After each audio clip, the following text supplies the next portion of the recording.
Ageu, capítulo 1 e o verso de número 13. Então Ageu, o embaixador do Senhor, falou ao povo, conforme dizendo: eu sou convosco, diz o Senhor. Se assente por um momento. Irmãos, estamos nós diante de uma palavra fiel e digna de toda aceitação. De verdade quando olhamos a liturgia deste culto, já começamos a entender que Deus já começou a falar com o seu povo de uma forma especial, de uma forma única, pois podemos sentir a presença de Deus dentro dessa casa, dentro deste lugar santo. Mas bem verdade que no livro de Hebreus, capítulo 12, verso 1, vai dizer que estamos rodeados de uma tão grande nuvem de testemunha, que devemos deixar todo o embaraço que nos cerca e devemos olhar para Jesus. Bem verdade que quando falamos do Antigo Testamento, voltamos à história, voltamos ao passado, e o passado às vezes nos traz lições que marcam as nossas vidas. Uma coisa é olhar o passado, outra coisa é viver o passado.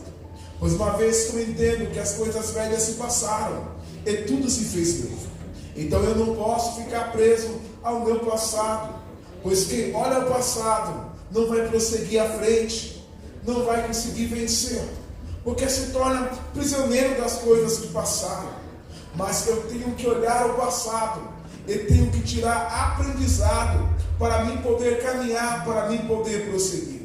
Bem verdade que estamos falando de um livro que é bem conhecido, o livro do profeta Ageu. É interessante falar de Ageu, porque quando nós falamos de Ageu para mim é o profeta do reavivamento.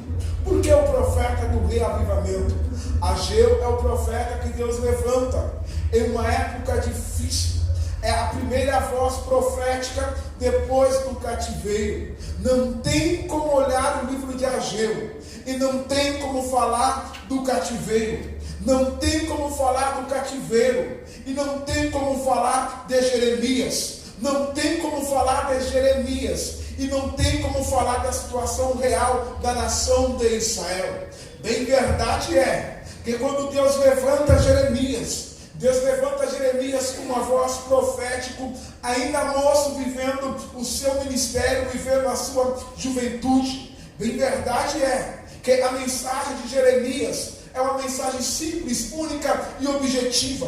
A mensagem de Jeremias era despertar o povo a voltar-se a Deus, despertar-se o povo a se arrepender. A palavra arrepender é a palavra mudar. Mas mudar o quê? Mudar a forma de ver, mudar a maneira de pensar, mudar a ideologia. Permita-me abrir um parênteses nessa noite. Eu entendo e compreendo que eu e você temos a mente de Cristo. Uma vez que temos a mente de Cristo, nós entendemos que todas as coisas cooperam para o bem daqueles que amam a Cristo. Bem verdade que Deus agora chama Jeremias, e quando Deus chama Jeremias, Deus dá uma profecia a Jeremias, e a profecia que Deus dá a Jeremias nos faz pensar, nos faz refletir. Por quê? A palavra de Deus que veio a Jeremias é essa: diga a este povo que eu vos entregarei para viver no período de quanto tempo? 70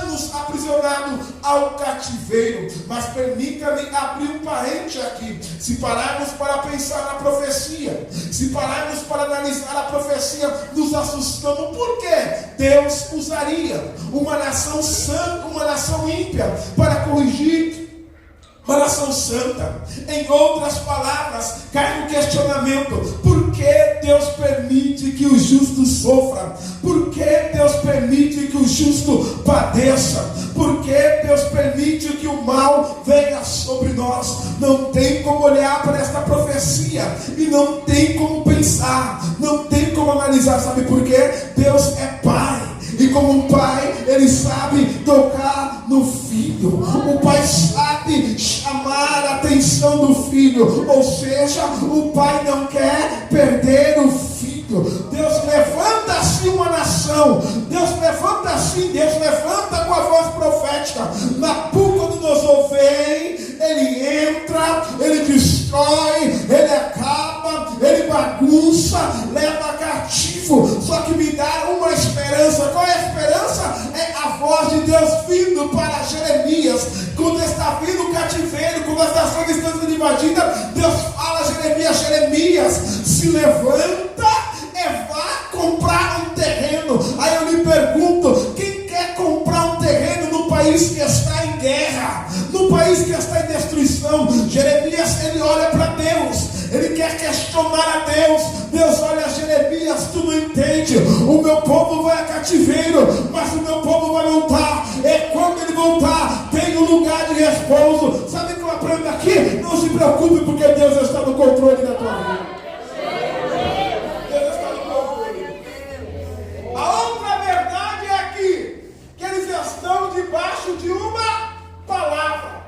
A outra verdade é aqui, que esta igreja está debaixo de uma palavra. Passarás os céus e a terra, mas a palavra de Deus não passará. Então aquieta a tua alma, descansa o teu coração.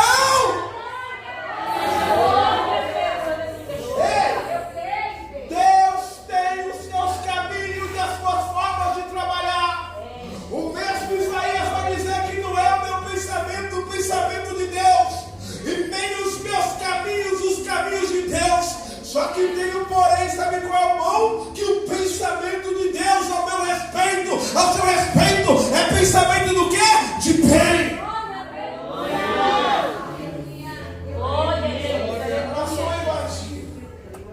A nação é levada. E conforme a nação é levada, eles perdem muitas coisas. E uma das coisas que ele perde agora é a arca, que simboliza a presença de Deus. Sem a arca não tem a presença. E se não tem a presença, não tem comunhão. Onde não tem comunhão, tem crise. Mas uma crise espiritual está se formando. Quem lê os Salmos vai entender que ele sente saudade de Sião. Ele sente saudade de entoar cântico. Mas como entoar cântico em terra estranha, em terra inimiga? Só que tem um porém. Vai passando-se o tempo para se cumprir a profecia de Isaías. Levanta-se um homem agora chamado Ciro. E conforme Ciro se levanta, vai dizer assim: está na hora do povo de Israel voltar para a sua pátria. Depois de 70 anos, eles retornam. Mas conforme eles retornam, eles precisam agora de uma restauração. Eles precisam agora de um avivamento. Pois a palavra avivar é a palavra reacender. Reacender aquilo que um dia foi apagado. Permita-me abrir um parênteses nessa noite. O seu coração ainda bate por Jesus?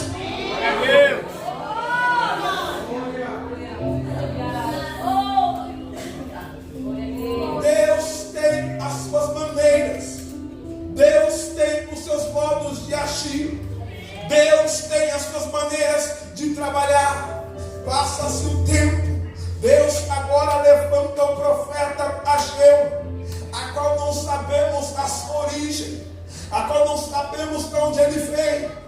Ageu se levanta com uma voz profética, mas há uma coisa aqui no livro de Ageu que me chama muito a atenção. Sabe o que me chama a atenção no livro de Ageu? É a maneira que o nome de Deus se revela a Ageu. Porém, se lemos Ageu no capítulo 1, começa com uma repreensão. Por que uma repreensão? Quando o povo estava em cativo, Deus libertou o povo. Deus dá uma ordem para o povo. Qual era a ordem? Era voltar a fazer uma coisa. Primeira coisa, reestruturar a vida. Segunda coisa, não abandonar a casa de Deus. Não esquecer das obras do Senhor. Permita-me dizer nessa noite que um abismo chama o outro abismo. Eles caem no sentimento, um sentimento agora de ingratidão. Dentro agora, eles caem dentro desse sentimento de ingratidão. E conforme eles caem dentro desse sentimento de ingratidão, sabe o que acontece? Ele entra numa área perigosa. Que área perigosa? Eles começam a se conformar. Eles começam agora a aceitar. Por que eles começam a aceitar?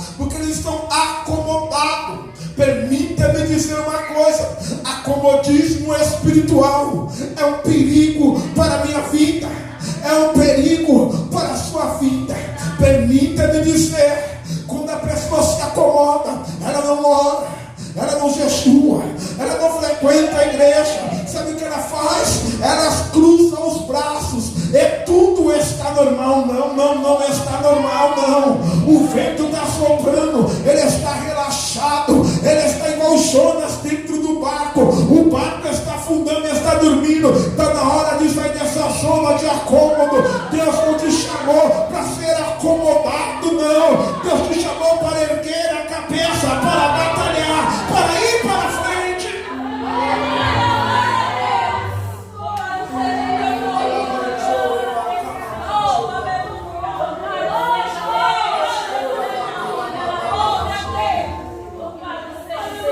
Eles caem agora no acomodismo. Por quê? Ageu capítulo 1 vai dizer: eles trabalhavam e nada conseguia, nada fazia, nada prosperava, nada ia para frente. Sabe o que eles faziam? Eles cruzavam os braços. Estava normal. Tem muita gente dormindo espiritualmente.